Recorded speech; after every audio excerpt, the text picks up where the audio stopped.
अस्सलामुअलैकुम, welcome to जाहिर graphics. तो इस वीडियो के अंदर मैं आप लोगों को इस के 4 फार्मूलेस बताने जा रहा हूँ। यहाँ पर देखो, एक इज ब्लैंक है, is error, is number, is text. तो ये 4 फार्मूले इंशाल्लाह अलग अलग एग्जाम्पल के साथ मैं आप लोगों को बताऊंगा।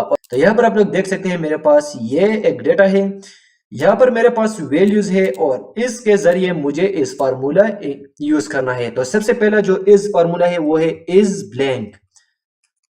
तो सबसे पहले हम इज इक्वल टू टाइप करेंगे, इज और ब्लैंक, और यहाँ पर टैब बटन प्रेस करेंगे तो इज ब्लैंक फार्मूला यूज हुआ है।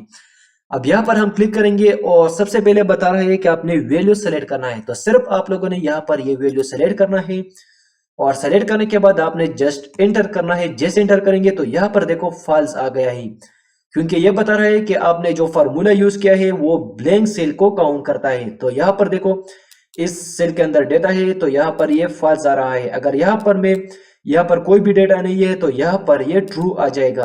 तो यहाँ पर मैं इसको नीचे ड्रैग करूंगा, जैसे नीचे ड्रैग करूंगा तो यहाँ पर देखो ये ट्रू आ गया है और नीचे इन तमाम सेल के अंदर यहाँ पर डेटा मौजूद है, इस वजह से ये फॉल्स आ रहा है। अगर यहाँ से मैं कोई भी नंबर्स डिलीट कर दूं तो यहाँ पर देखो ट्रू आ गया है। तो इस ब्लैंक फार्मूला जो है ये आपके सेल को काउंट करता है कि ये ब्लैंक है या नहीं। तो चलते हैं नेक्स्ट फार्मूले की तरफ। हमारा जो नेक्स्ट फार्मूला है वो है इज एरर। तो इज एरर क्या करता है कि आपके वैल्यूज के अंदर अगर एरर मौजूद हो तो वो इस सेल को ट्रू करेगा, यानी उस सेल के अंदर एरर मौजूद होगा तो यहां पर हमें ट्रू नजर आएगा। तो इसके लिए मैं क्या करता हूं, इज इक्वल टू टाइप करूंगा इज एरर और टैब बटन प्रेस करेंगे तो इज एरर फार्मूला आ चुका है। अब इसके लिए सबसे पहले हम यहाँ पर वैल्यूज को सेलेक्ट करेंगे एंड जस्ट ब्रैकेट को क्लोज करेंगे और एंटर करेंगे तो यहाँ पर देखो फॉल्स आ रहा है। नीचे ड्रैग करेंगे तो यहाँ पर देखो ट्रू आ जाएगा। ट्रू इस वजह से आया क्योंकि यहाँ पर देखो एरर है। तो अगर आपके सेल्स के अंदर कहीं पर भी एरर हो तो वहां पर ये ट्रू आ जाएगा, क्योंकि ये इफ एरर फार्मूला है और इस एरर फार्मूला जो है ये हमेशा आपके सेल के अंदर एरर को फाइंड करेगा और जब एरर मौजूद होगा तो यहाँ पर आपको ट्रू शो करेगा, क्योंकि ये आपको बताता है कि एरर मौजूद है। तो चलते हैं नेक्स्ट फार्मूले की तरफ। हमारा जो नेक्स्ट फार्मूला है वो है इज नंबर, यानी ये आपके वैल्यूज के अंदर नंबर्स को फाइंड करेगा कि आपके डेटा के अंदर नंबर्स मौजूद है तो इसके सामने ट्रू आ जाएगा। इसके लिए हम यहाँ पर इज इक्वल टू टाइप करेंगे इज नंबर।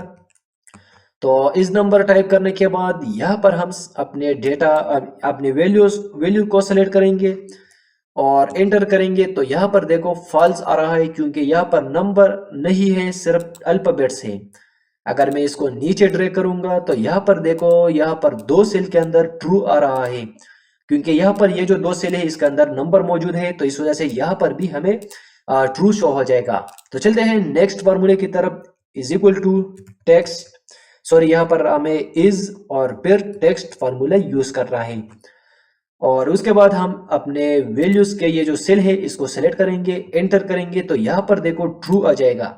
अब टेक्स्ट फार्मूला जो है ये हमें यहाँ पर वैल्यूज के अंदर अगर हमारे पास अल्फाबेट्स मौजूद हो तो यहाँ पर ये ट्रू आ जाएगा, क्योंकि यहाँ पर देखो यहाँ पर हमारे पास टेक्स्ट है तो यहाँ पर देखो ट्रू आ रहा है। यहाँ पर कोई भी टेक्स्ट नहीं है तो यहाँ पर देखो फॉल्स आ रहा है। यहाँ पर नंबर्स है तो नंबर्स भी हमारे पास टेक्स्ट नहीं है, इस वजह से यहाँ पर फॉल्स आ रहा है।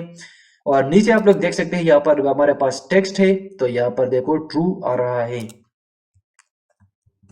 तो इस तरीके से आप एक्सेल के अंदर इज के इन 4 फार्मूलोस का यूज कर सकते हैं।